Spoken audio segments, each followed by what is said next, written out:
That was perfect. Yep. Let's keep it like that.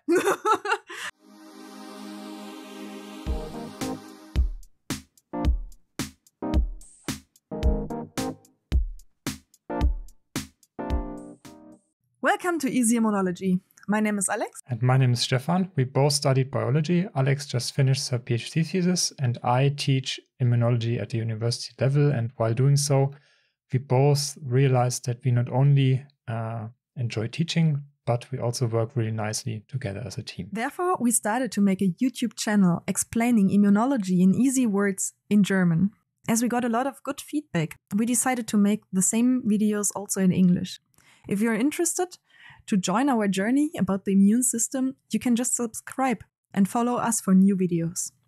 Until then, see you. See you.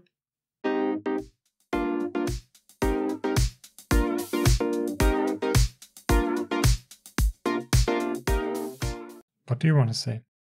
I don't know.